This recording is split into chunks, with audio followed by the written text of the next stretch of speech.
शिक्षा क्षेत्र में बेहतर अधोसंरचना स्थापित करने के लिए प्रदेश सरकार प्रतिबद्ध। रामकुमार चौधरी। दून विधानसभा क्षेत्र के विधायक रामकुमार चौधरी आज दून विधानसभा क्षेत्र की पीएम श्री राजकीय वरिष्ठ माध्यमिक पाठशाला बद्दी और राजकीय वरिष्ठ माध्यमिक पाठशाला गुल्लरवाला में आयोजित वार्षिक पारितोषिक वितरण समारोह में मुख्य अतिथि के रूप में उपस्थित रहे।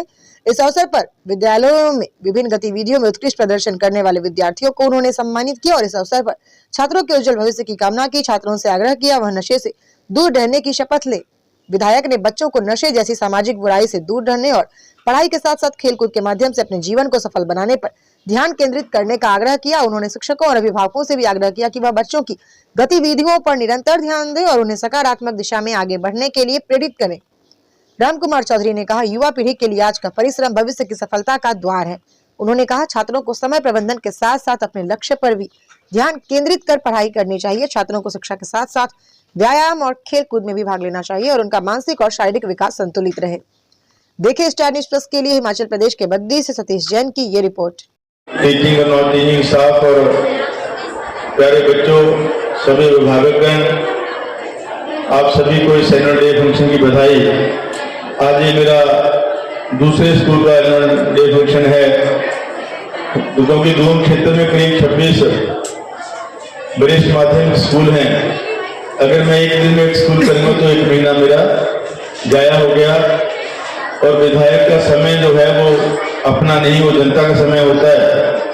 इसलिए मैं स्कूलों में कह देता हूँ कार्यक्रम स्टार्ट कर लो, मैं 1-1.5 घंटे के लिए आऊँगा और प्राइज डिस्ट्रीब्यूट करके जो हमारे एकेडमिक के बच्चे हैं, स्पोर्ट्स के बच्चे हैं, तो उनका मनोबल करने के लिए मेरा जाना जो है वो जरूरी होता है। और एक ऐसा संदेश सरकार क्या कर रही है एजुकेशन में, मैं यहाँ के लिए क्या कर रहा हूँ, इन सब चीजों की जानकारी देना जो है वो जरूरी भी होता है। हमारी सरकार को बने कुछ दिन तक 3 साल हो जाएंगे और जब मैं पिछली बार विधायक बना उस समय बहुत सारे ऐसे स्कूल थे, पिताजी ने प्रयास किया, बहुत सारे स्कूलों को अपग्रेड किया। यहाँ का भी स्कूल मेरे पिताजी के द्वारा ही प्रस्तुत किया गया था और बहुत सारे स्कूल ऐसे थे जो आजादी के समय के थे, कोई मिडिल था, कोई प्राइमरी था।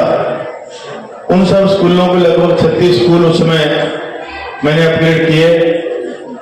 और जब अभी हमारी सरकार बनी, सरकार बनते ही पाया कि एजुकेशन का स्तर जो है हिमाचल प्रदेश में डे बाई डे गिरता जा रहा था। हमारा जो नाम हिमाचल का पहले केरला के बाद दूसरे नंबर पे लिया जाता था, अब ये हम 23 में पायदान पे आ गए थे। मुख्यमंत्री चिंतित हुए, हम सभी विधायकों की जो मीटिंग हुई, माननीय शिक्षा मंत्री जी बड़े कीन थे इस चीज में कि एजुकेशन में हम बहुत पीछे चले गए हैं। हमारी मंत्रिमंडल ने, मुख्यमंत्री जी ने, शिक्षा मंत्री ने प्रयास किया कि शिक्षा के स्तर को कैसे ऊपर लेके जाना है। मुख्यमंत्री जी ने व्यवस्था परिवर्तन का नारा दिया कि जो पुराने ढाले कानून है उनको हम बदलेंगे, प्रदेश की शिक्षा नीति को बदलेंगे, प्रदेश के जो हमारे बच्चे हैं उनको कैसे बेहतर शिक्षित किया जाए, उस तर्ज में काम करना शुरू किया सरकार ने। आज ये क्लस्टर सिस्टम बना।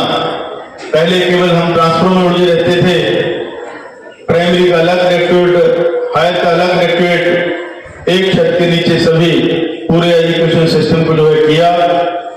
आज मैं प्रिंसिपल मैम से भी कहना चाहूंगा कि आपके क्लस्टर में जहां बच्चे ज्यादा हैं, कोई टीचर की कमी है, आप उन स्कूलों से टीचर्स को पार्ट टाइम में आप वहां भेजें जहां पे उस सब्जेक्ट के टीचर नहीं है। इसका ये मतलब है। तो आप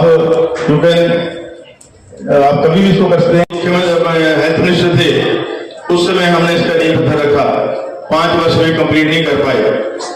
शिक्षा के क्षेत्र में लगभग 36 स्कूल मैंने अपने पिछले टर्म में अपग्रेड किए और नहीं खुले। अब हमने क्या कहा, शिक्षा मंत्री जी ने कहा कि एक बच्चा है 3 टीचर हैं, एक जगह 2 बच्चे हैं 4 टीचर हैं। तो शिक्षा अपने मुख्यमंत्री जी ने कहा कि रैशनलाइजेशन करेंगे। उन सब संस्थानों को जो है जहाँ पे बच्चे नहीं है, खाली टीचर बैठे हैं, उन टीचर्स को वहां भेजा जाएगा जहाँ पे ज्यादा अधिकतर बच्चे हैं। रैशनलाइजेशन किया गया, स्कूलों को मर्ज किया गया उसके तहत जो है कहा कि नीड बेस्ड स्कूल खुलेंगे।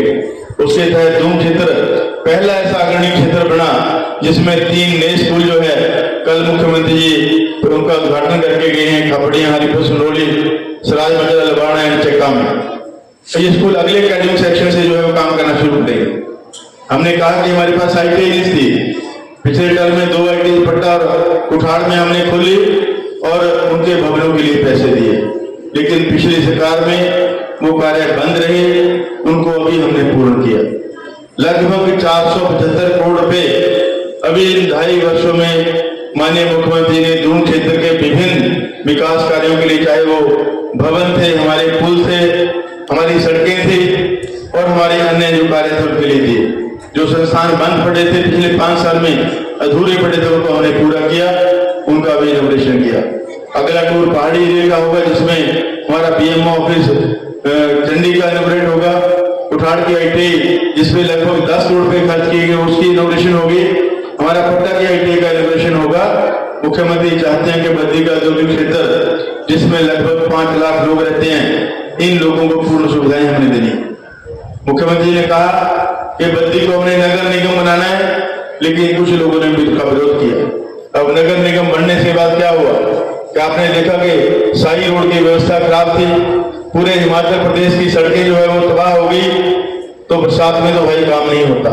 बीजेपी के बहुत से लोग जो है रोज व्हाट्सएप पे जो या फेसबुक पे कुछ लिखते थे।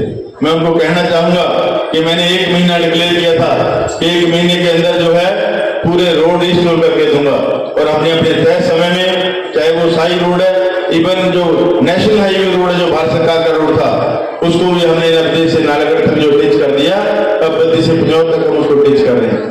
9 करोड़ की राशि केवल पहाड़ी एरिया के लिए और 11 करोड़ रुपए हमारे बद्दी शाही रोड के लिए भी सैंक्शन करके हमने, जिसमें 3 करोड़ 87 लाख रुपए केवल बिजली विभाग को हमने दिए कि वो पोल पीछे लगने हैं, 40 फुट के लंबे पोल लगेंगे, ट्रांसफार्मर बंद डब्बा लगेंगे और इसको मॉडल सिटी जो है वो मैं बनाना चाहता हूँ।